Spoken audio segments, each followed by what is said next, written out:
John, much better second half performance than the first there. What's your immediate reaction? Well, I think really they've seen the menu for a successful rugby league team, and how to be unsuccessful is to make errors, give penalties away. I think the penalty count at half time was 5-1, and in the second half we flipped it completely on its head, dominated possession simply because, you know, we turned our discipline with the referee and how we wanted to play around at half time. So it's credit to them, and they've had a different challenge this week to what they had last week, and thankfully they've come through it. But the negatives is obviously we've picked up Ollie Brooks and Max Roberts, 2 injuries. Do you know the severity of them too? Too early to say? It's too early to say, yeah. I mean, Ollie obviously limped off with his hamstring, and he was a bit down in the dumps about that because he's suffered with that problem prior to this season. And Max Roberts, I think he's just rolled his ankle. But obviously, you know, the first game's only 2 weeks away, so he certainly won't be playing in the last trial game, and we'll have to see how he is. And it's unfortunate for Max because I thought he was playing he's had 2 really good games.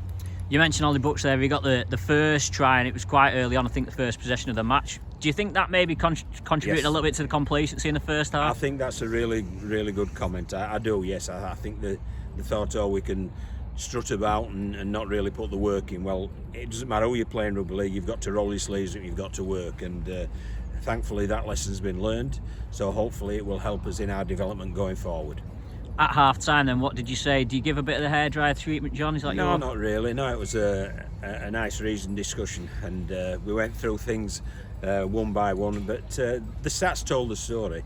You know, Oldham looked after the ball great in the first. I think it was 16 out of 18. We had 11 out of 16 sets, and that's the reason the scoreboard was as it was. But there's certain areas that we've got to work upon to improve, and obviously we'll endeavour to do that in the next couple of weeks. And we saw just what a threat Adam Lawton is, especially in an attacking sense with them 3 tries. Yeah, Adam Lawton was fantastic today. He really was, and I liked, you know, his application was good in the middle, and he also looked a threat as well when we put him on an edge. So what it does, it allows you to change the dynamics of the team. So yeah, very pleased with what Adam's done, but also very pleased as well with what a lot of players have done, and also 1 or 2 others will perhaps look at themselves and think they haven't done themselves justice, and they put themselves behind the black ball for selection. Kevin Dixon came in and played 1 half on the wing, one half at full-back. It was his shot as well for that first try. Quite impressed with his performance. Very impressed, yeah. I mean, Kieran Dixon's a good 3/4, isn't he? You know, I mean, he's played lots of Super League, and he's always been a threat wherever he's been. So, you know, really pleased with what Kieran's come up with, and he came up. He was error-free as well. So it's been a pretty good performance. But there's lots of good performances, and what today has done as well as clarify for me a lot of selection issues. But hopefully we'll play St Helens, and perhaps these players who underperformed today perhaps will hold the hand up and give me a headache once again. But I've certainly clarified 1 or 2 things today. How close are you to knowing what your 13 or your 17 will be for that York game? I'm closer now than I was 2 hours ago. So yeah, and that's why you have sessions like this, you know. And Oldham were very nuggety, very tough, very aggressive. And I think perhaps it caught us on the back foot at first, but we certainly addressed that, especially in the second half.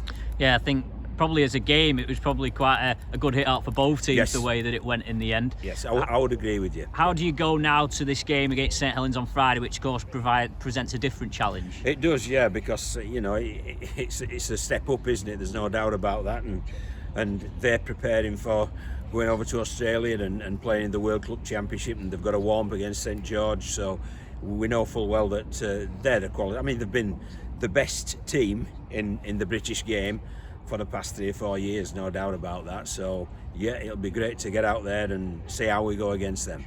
Will we see Danny Craven in that game, do you think? I don't think so, no. I think Danny's still struggling with his hamstring, so you know, it'll be touch and go whether he makes round 1, and obviously that's why we're looking at different half-back combinations in the fullness of time.